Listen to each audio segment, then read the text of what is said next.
Okay, let's jump to David Dooley because I have a lot to I have a lot about this.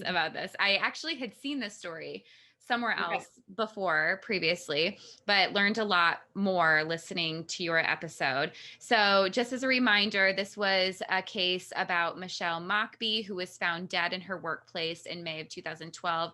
Investigators pretty immediately zoned in on David Dooley, who was convicted and then sentenced to life in prison for her murder. Um, and then in 2016, he would be granted a new trial. Some more evidence came into light. There's a lot here. And you had a lot of comments on Instagram about this case too, around reasonable doubt. So let's talk about it. Why did you pick this case? So similar to the Skylar Nemitz one, this is a case that I sort of had in the back of my head that I had followed years ago.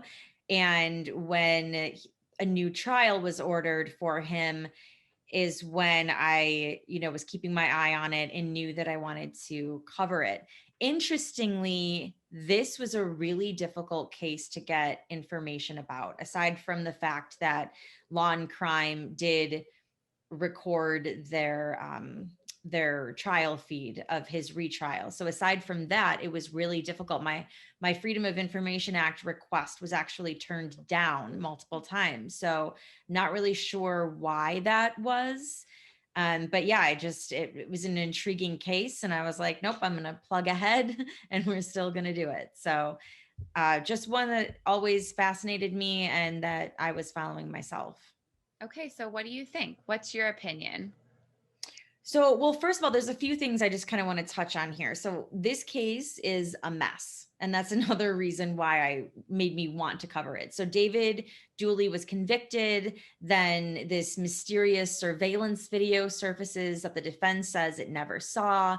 Then, during a hearing, it comes out that the lead detective was sleeping with the prosecutor. And so the judge ended up ordering a new trial.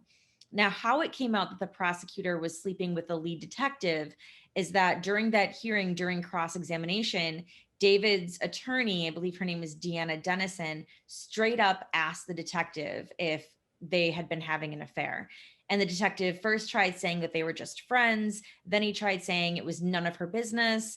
And when he was reminded that he was under oath, he then finally admitted it. So I thought that was just a twist that you don't usually hear about in these cases.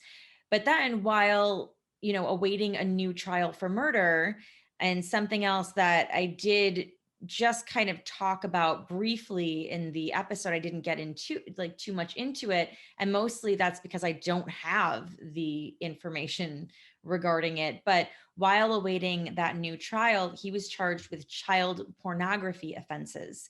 And that included possessing or viewing material portraying a sexual performance by a minor and using a minor under 16 in a sex performance. And that's according to Boone County court records. And he actually pleaded guilty to that. Now, like you said, many of my listeners had, I guess, conflicting viewpoints about this verdict. And if you had doubts about the verdict, you definitely would not be alone. After his first conviction, I found something online where David's family, including his wife, told reporters that the Innocence Project was looking at his case and were expected to meet with him. So, again, that was after the first trial when he was convicted, and that was before he got a new trial. So, I'm not sure what happened with that after David ended up getting a new trial anyway. And I'm not sure if the Innocence Project will be involved after the second conviction. I have no idea, but I did think that that was an interesting aside. Yeah, very interesting twist. Like I said, a lot of comments on Instagram about reasonable doubt, the husband. I don't know if two things that stuck with me with the husband. One, he immediately scrubbed he gets a phone call that his wife has been murdered and he scrubs his computer. So there were expert testimony, like kind of a battle of the experts, who one said that that program automatically starts up just when you start up your computer. Okay. And then the defense's expert said, no, that's not what happened. So I don't know Yeah. about that. So I tend to not think it was the husband. Okay. Yes. What about the $10,000 check that he doesn't know who it was written to? So because those friends then did say that, like I think the wife of his friend admitted that she had asked him for that money. All right. Well. So, but no, this is definitely something that came up a lot. And, I have no idea, but I just always feel like if we think that there's reasonable doubt, or if someone were to think that there's reasonable doubt with the defendant, and then you present a new suspect as though there's not reasonable doubt there either. Right. I just always kind of think, okay, so say you had the husband on trial.